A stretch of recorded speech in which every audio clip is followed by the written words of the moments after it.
Trajan, the ideal princeps. Trajan was a popular and hardworking emperor who modeled his behavior toward the Senate and people on that of Augustus. Thus, he was polite and deferential to the Senate and provided entertainment and public works for the people. Trajan acquired a reputation of being nearly an ideal emperor and earned the title Optimus Princeps, meaning the best of princeps. Trajan had a strong military background and he expanded the boundaries of the empire in several directions. He led major campaigns in person, and the most famous of these was an expedition to conquer the region of Dacia, which is a section of Eastern Europe enclosed within the great southward sweeping arc of the Danube River, roughly equivalent today to the country of Romania. Meanwhile, a number of revolts had erupted in the eastern provinces, including another Jewish one, and Trajan had to divert attention to quelling this. Perhaps worn out by all these exertion, a now 63-year-old fell ill and died in AD 117. Hadrian, the Greekophile. Although Trajan was mourned, the transition to the next emperor went smoothly because Trajan had selected as his heir a man named Hadrian and adopted him as his son. The 41-year-old Hadrian was another well qualified choice who had already established a long successful career as a soldier and administrator. Unlike Trajan, Hadrian did not embark on any new military conquest. He concentrated instead on stabilizing and organizing the empire. He greatly expanded the number of government divisions and reformed some, regularized and codified aspects of the Roman legal code, and gave attention to maintaining the army and securing the existing borders, the most visible of which is the wall in northern Britain. In northern Britain, the bears that bears his name. Thus, he tried to guarantee that Rome would continue to have good leader for at least two more generations, and in this he succeeded. After suffering from several chronic illnesses, Hadrian died in AD 138.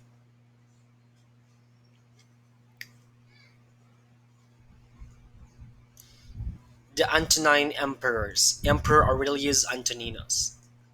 Aurelius Antoninus, who was as emperor, is usually referred to as Antoninus Pius, would reign for 23 years, and despite the length of his rule, he presided over one of the most uneventful periods in Roman history.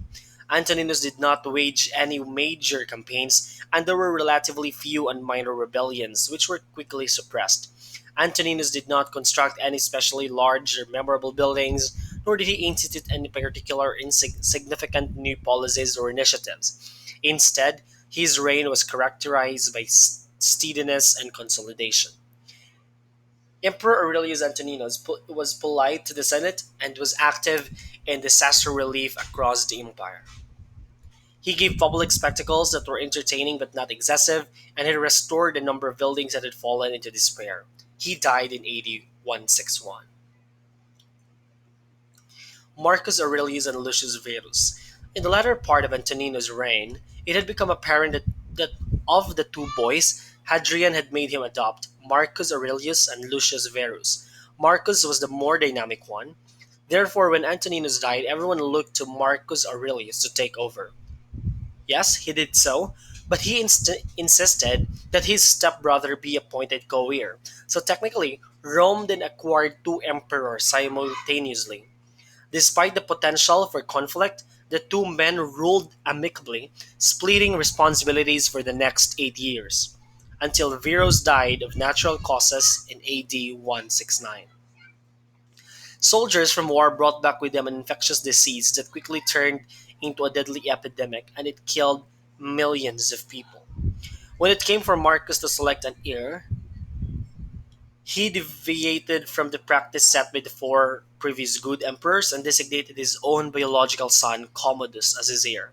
Predictably, this reversion to a hereditary method of succession was a disaster. When Commodus duly became emperor after the death of Marcus Aurelius in AD 180, he soon revealed himself to be another youthful megalomaniac in the mold of Nero, Caligula, and Domitian.